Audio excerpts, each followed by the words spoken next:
দাদা, আজকে তিরঙ্গা যাত্রা কি বার্তা দেবেন?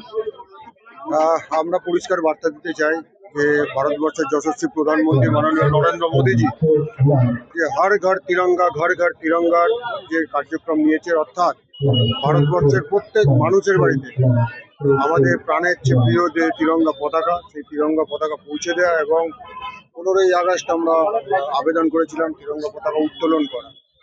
15ই আগস্ট চলে গেছে, কিন্তু আমরা চাইছি যে পশ্চিমবঙ্গের বুকে পশ্চিমবঙ্গের মানুষ এবার পশ্চিমবঙ্গে জাতীয়তাবাদী সরকারের প্রতিষ্ঠা দিয়েছে। তারা জাতীয়তাবাদী সরকার প্রতিষ্ঠা করেছে।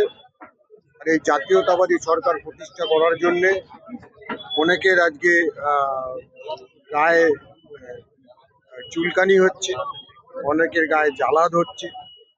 তাই আমরা যাতে তাদের গায়ে আরো বেশি বেশি করে ফোঁচকা পড়ে যায়, তাই জন্য আমরা এই তিরঙ্গা যাত্রা বা তিরঙ্গা র্যালি আমরা চালিয়ে যাচ্ছি বিভিন্ন অঞ্চলে, বিভিন্ন এলাকায়, বিভিন্ন পাড়ায়, বিভিন্ন ক্লাব করছে। তার জন্যে আজকে আমাদের এই কলকাতা উত্তর শহরতলি জেলার উদ্যোগে এখানে তিরঙ্গা যাত্রা র্যালি হচ্ছে। এখানে মাননীয় রাজ্যের সভাপতি, রাজ্যসভার সাংসদ শ্রমিক ভট্টাচার্য এই র্যালিতে অংশগ্রহণ করবে। এবং আপনারা জানেন যে ভারতবর্ষ স্বাধীন হওয়ার পরে যে শক্তিগুলো ভারতবর্ষের বুকে রাজত্ব করেছে, তারা প্রকৃত ভারতীয়দের যা সত্তা, ভারতের যে সংস্কৃতি, সেই সংস্কৃতিগুলোকে তারা আটকেছে, আর বিশেষ করে পশ্চিমবঙ্গের বুকে। আমাদের দুর্ভাগ্য, যেখানে পশ্চিমবঙ্গের যিনি এই জাতীয় সঙ্গীতের স্রষ্টা, বন্দে মাতরমের যিনি স্রষ্টা, তার জন্ম যেখানে,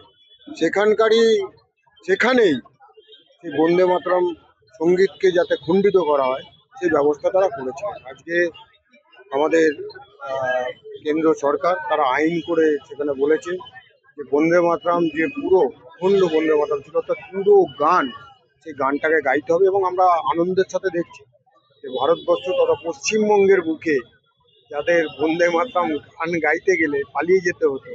আমরা কিছুদিন আগে একটা চিত্র দেখেছি 15ই আগস্টে, যে বন্দে মাতরম পুরো গাইছে বলে এক ইটালিয়ান ম্যাডামের সে কি লম্ফজম্প, সেটা ভারতবর্ষের মানুষ দেখেছে।